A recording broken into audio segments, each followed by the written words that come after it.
Last week we posted a video on how to purchase land when you're broke. If this is your first time ever purchasing a piece of land, or this is your first time ever doing a land home deal, then tune in because this will probably be one of the more informative videos that you've watched thus far on the topic. We're big advocates for encouraging people to move to rural areas, and this is the reason why. The USDA has a program that's called a rural development loan that incentivizes you to move to rural areas. What does this mean? You don't have to necessarily, when I say a rural area, move 100 miles outside of the city. You can simply move 35 or 40 miles outside of the city and still commute back to your job.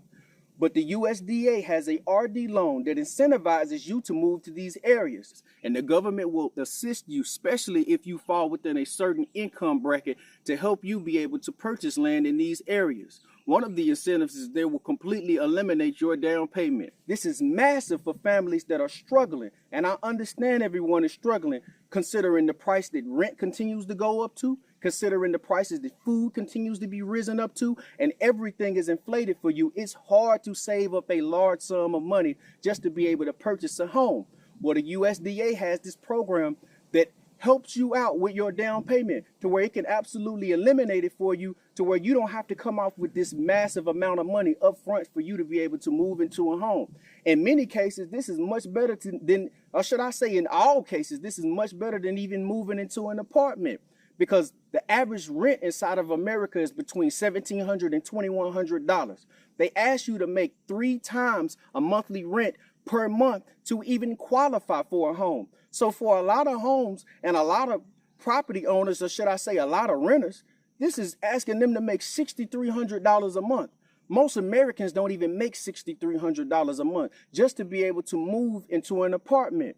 Well, you can qualify for a home and be out of no pocket, because that apartment will ask you to pay your first and last month's rent and have that up front.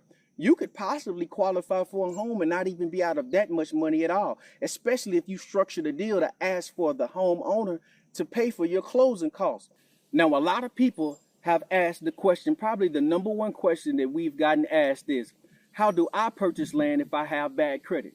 And I understand, as crazy as things have gotten inside of this country, that bad credit is becoming a more regular occurrence, meaning people are having to dip into savings. People are having to dip into credit or try to access money that they don't have in order just to be able to survive. So if you have bad credit, you want to look into owner finance property, meaning you can go directly to an owner. You don't even have to deal with a major bank institution. You don't even have to deal with a realtor. You can deal directly with an owner and find out what this owner is willing to negotiate with you to purchase this piece of land. So look into owner finance property. Next, you want to make sure that this particular piece of land is not in a flood zone. Now, how do you do that? You simply go to FEMA.gov. The reason you want to avoid properties that are in flood zones is because whenever you go to insure whatever structure you've placed on that particular property, the insurance is going to be insane. Most homes or most manufactured homes or whatever you have placed on that property typically have a period of time that they make you have homeowners insurance.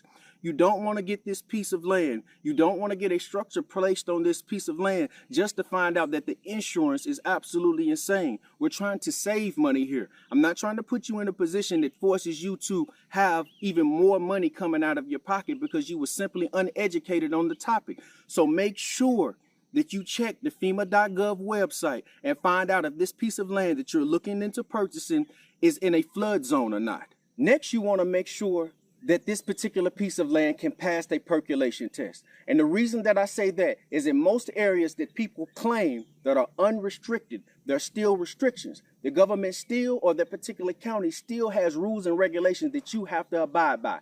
It may not be as many in the city. I've lived in some cities where they won't even allow me to grow a garden in the backyard. So it may not be that strict, but there still are some regulations that you're going to have to pass. One being a percolation test. And what do I mean when I say a percolation test? Simply, does the ground have the ability to absorb moisture?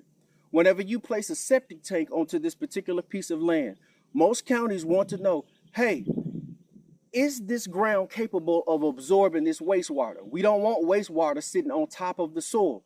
Well, they'll send someone out to do a dig test and test your particular soil to find out if that wastewater can even be absorbed into the soil. You want to find out if this piece of land that you're purchasing either previously had a percolation test or is capable of passing a percolation test. If it had one in the past, or if I poured some water onto this ground, is it capable of absorbing this water? Is this hard, rocky soil? And I know for sure that water will sit on top of this soil for the next 2 days if it rains. That particular piece of land will not percolate. I know a lot of properties out in the Tennessee area, even some up in the Montana area, out on the West Coast. It's a lot of rocks on this particular piece of land, and it will not percolate out there. So you want to make sure that this particular land that you purchase will pass a percolation test. You also want to look into, is there an agricultural exemption already on this property? Particularly, we want to sought out or seek out land that has an agricultural exemption, because this is what will exempt you from having to pay a massive amount of money in taxes. And if you can avoid all of the crazy taxes, this is another way that you can save money. What you don't want to do is get a piece of land and find out later that, man, I can't even afford the taxes on it. I've seen the taxes range anywhere from a few $100s to several thousands of dollars. That's what you want to avoid. The agricultural exemption will exempt you from having to pay this extreme amount in taxes if you have something to give back to agriculture. If the land does not have an agricultural exemption, what can I do to have an agricultural exemption placed on this particular piece of land? And there are many different ways that you can go about it. If you produce hay on the land, you can be qualified for an agricultural exemption. If you have livestock on the land, it can qualify you for an agricultural exemption. Behind us, we have timber all over this land. We qualify for a timber agricultural exemption for forestry. So there are many different ways that you can qualify for an agricultural exemption, but this is something that preferably you would like to have already on the piece of property, so you're insulated from this massive inflated amount of taxes that everybody is having to pay, or you want to immediately start to seek an agricultural exemption to protect as much of your finances as possible. Next, you want to look into what is the value of this piece of land. We don't want to be overpaying for land, and this is especially for my people that are looking into owner finance property. You want to find out, how much is this piece of land worth? Is it worth $5,000 for an acre? Is it worth $10,000 for an acre? Is it worth $15,000 for an acre? And there are a couple of ways that you can go about this. One, you can have the property appraised and pay $300 or $400 for it. I typically wouldn't do that if I was in the worst financial situation, or I was in a situation that money isn't readily available to me. So the next way you can do this is simply going online to a site where they sell land. We'll use Zillow for an example, because a lot of people know about Zillow, and find out what the comparable price sales are around this particular piece of land that I want to purchase.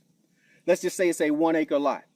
What are the other 1 acre lots around me selling for? 5 miles, 10 miles, 15 miles, 20 miles out. Are they selling for $5,000 or are they selling for $10,000? Let's just say the average price of a 1 acre lot around me is $5,000 or $8,000. I don't want to be paying $10,000 or $20,000 for this piece of land. If the average price is $8,000, then can I get the piece of land for $7,000, $6,000, $4,000? Can I come in below current market value? That way I have at least some equity in this piece of property. We still want to approach it like it is an investment. Next, you want to find out if this particular piece of land is landlocked or not. Now, what do I mean when I say landlocked? Meaning, does it have road access? Does it have road frontage in front of the property? Or is there a driveway that leads you onto the property? Okay, who owns that driveway? Does the driveway belong to you, or does it cross over someone else's land before it gets to the potential piece of land that you want to purchase? This is extremely important. I've seen cases where people have purchased land only to find out later that the driveway that leads up to the piece of land does not belong to them. It didn't transfer over whenever they purchased the land, and it actually belongs to the neighbors.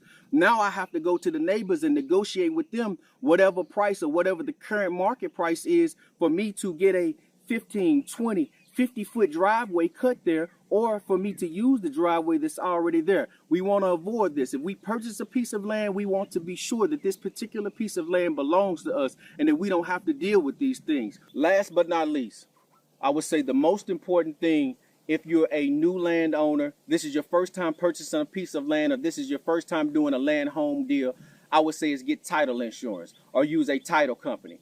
The title company is going to be what protects you in the case that something goes wrong. Now, what could possibly go wrong with you purchasing a piece of land? Meaning, the previous landowner had work done by a construction company. The previous landowner did not pay the construction owner. So the construction company placed a mechanics lien on this particular property. They did not tell me a lien was on this property, and when I purchased it, that lien transferred over to me, the new property owner. Now that construction company is coming after me to sue me or even take this piece of land from me to restore them what the last landowner did not pay them. The title company's responsibility is to go back and do research and make sure that this doesn't happen. And if it did slip through the cracks, they're going to be the one responsible for restoring that last construction owner.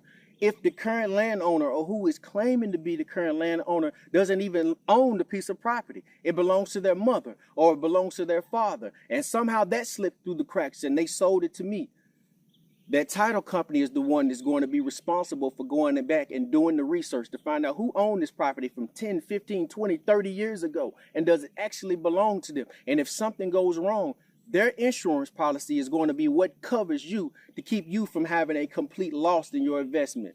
There's a link in the bio that you can click that will give you even more information on the topic.